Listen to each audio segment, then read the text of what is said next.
कुछ सप्ताह पहले मैंने ईरान के लोगों से सीधे बात की थी। लाखों लोगों ने ईरान के बाहर और लाखों लोगों ने ईरान के अंदर उस वीडियो को देखा। उस वीडियो को देखने के बाद बहुत सारे ईरानी लोगों ने इजराइल से बात की। आज मैं एक बार फिर से ईरान के लोगों को संबोधित करना चाहता हूँ। जब मैं पिछली बार बोला था, उसके बाद खमेनाई सत्ता ने सैकड़ों बैलिस्टिक मिसाइलें मेरे देश इजराइल पर दागी। मैं पूछ रहा हूँ, क्या उसने तुम्हें बताया कि यह हमला जो उसने इजराइल पर किया, इस पर कितना खर्च हुआ? बेशक इस पर 2.3 बिलियन डॉलर्स खर्च हुए। इतना पैसा, तुम्हारा इतना कीमती पैसा उन्होंने इस बेकार के हमले पर खर्च कर दिया। 2.3 बिलियन डॉलर, अरबों डॉलर। इन मिसाइलों से इजराइल का थोड़ा बहुत नुकसान हुआ, लेकिन उन्होंने तुम्हारा कितना नुकसान किया?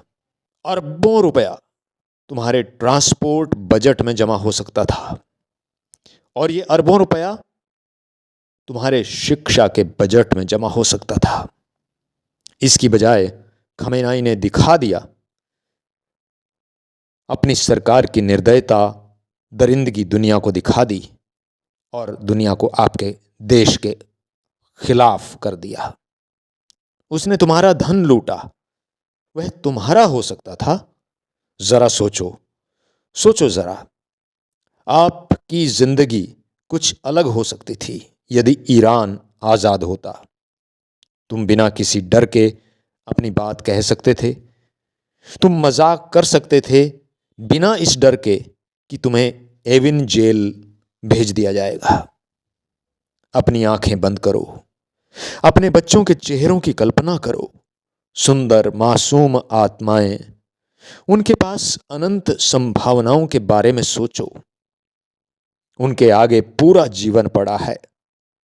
कल्पना करो कि आपके बच्चों का जीवन कैसा होगा यदि अरबों डॉलर का कहीं निवेश किया होता, बजाय उस लड़ाई पर खर्च करने के जो जीती नहीं जा सकती है। उन्हें दुनिया के लेवल की शिक्षा मिलती, आपको सुंदर सड़कें मिलती, आज के ज़माने के अस्पताल और साफ पानी। क्या आप जानते हैं, इजराइल के पास दुनिया की सबसे बढ़िया प्रणाली है खारे पानी को साफ करने की।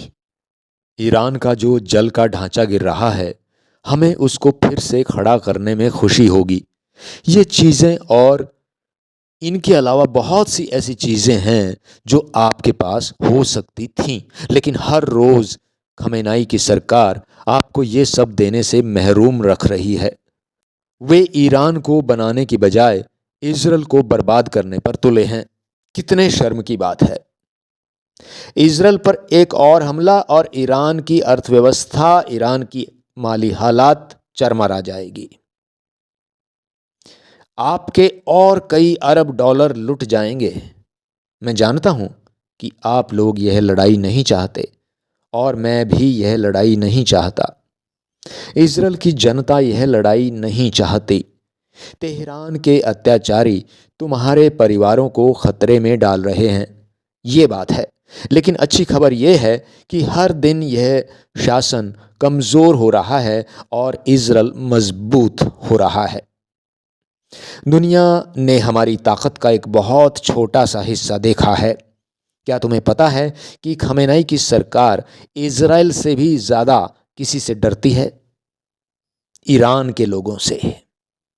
इसलिए वे इतना समय और धन बर्बाद करते हैं आपकी उम्मीदों को कुचलने में और आपके सपनों पर पाबंदी लगाने में। खैर, मैं आपको कहता हूँ, अपने सपनों को मरने मत दो। मैं तुम्हारी फुसफुसाहट सुनता हूँ। महिलाएं, जिंदगी, आज़ादी। उम्मीद मत खोना। मैं जानता हूँ कि इजराइल और आज़ाद दुनिया के बाकी लोग आपके साथ खड़े हैं। सरकार तुम्हारे भविष्य को, मुस्तकबिल को ख़त्म करना चाहती है, ठीक वैसे ही जैसे वे हमारे देश को ख़त्म करना चाहते हैं।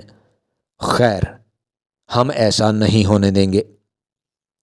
मुझे इसमें कोई शक नहीं है कि एक दिन आज़ाद ईरान में इजरायली और ईरानी मिलकर समृद्धि और शांति का भविष्य बनाएंगे। इसी मुस्तकबिल का इज़राइल हकदार है और ईरान भी उसी का हकदार है। आओ हम मिलकर इस खूबसूरत सपने को हकीकत में बदलें।